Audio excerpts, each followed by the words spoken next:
I'm Batman.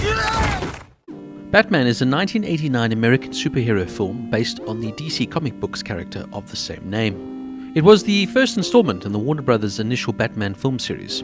The film was directed by Tim Burton and stars Jack Nicholson, Michael Keaton, Kim Basinger, Pat Hingle, Billy Dee Williams, Michael Gough, and Jack Palance. The film takes place early in the title character's war on crime and depicts the conflict with the Joker. Burton was initially hired as the director in 1986, but the film was only given a green light after Burton's successful 1988 film, Beetlejuice, also starring Michael Keaton. The tones and themes of the film were partially influenced by Alan Moore's The Killing Joke and Frank Miller's The Dark Knight Returns. The film primarily adapts, though, and diverts from the Red Hood origin story for the Joker. In this take, Batman inadvertently causes the gangster, now named Jack Napier, to fall into the Axis chemical bat, triggering his transformation into the psychopathic Joker. The movie's release was on the 50th anniversary of the creation of the Batman character. It was created in 1939 by Bob Kane and Bill Finger. Now, Batman is a good film and stands the test of time. Well, in some ways. Now, I am a massive Batman fan and truly passionate about the character in all its many incarnations. For me, though, this is a real Tim Burton take on the Batman character.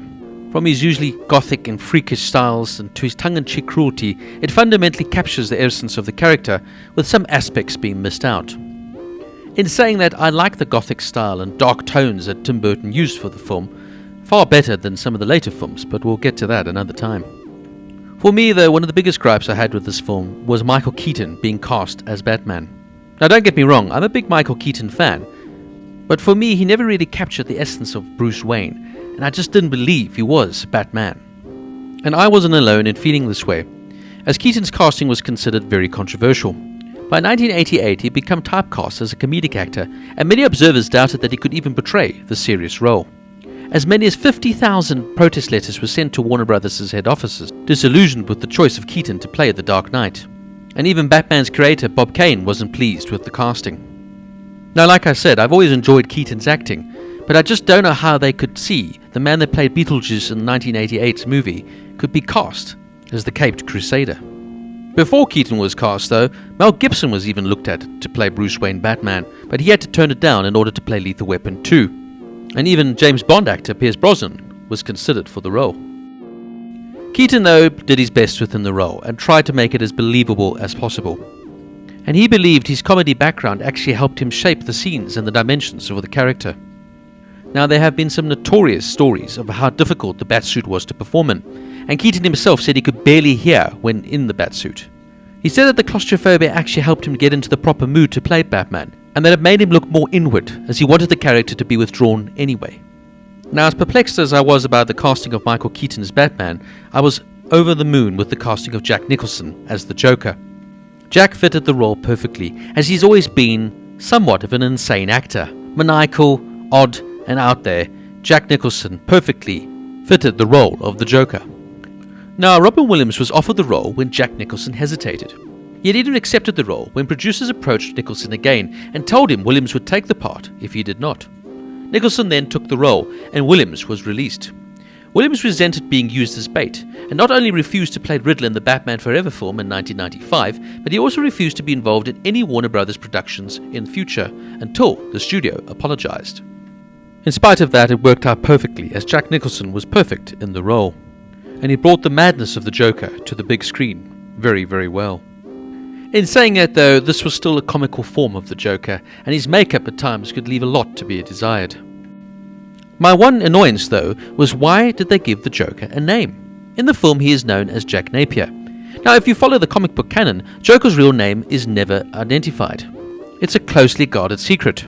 Even having characters in pre-Joker flashback scenes address him only as "Hey you," or having him about to say his name and then be interrupted, or having him sign a form which remains tantalizing out of the reader's vision, off-panel.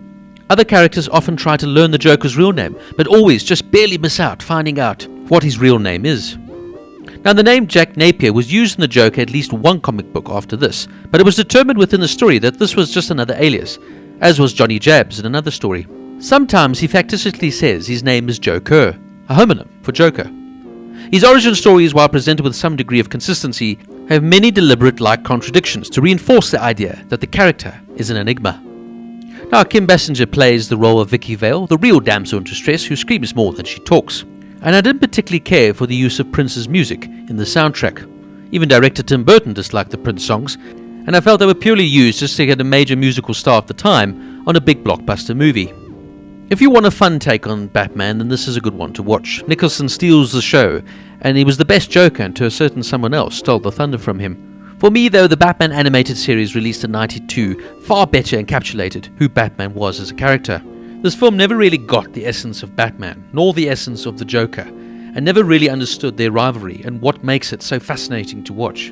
We'd have to wait some 20 years before a film would capture this perfectly on screen. These two characters are iconic, their rivalry is iconic, and this film just fails to deliver on both those takes.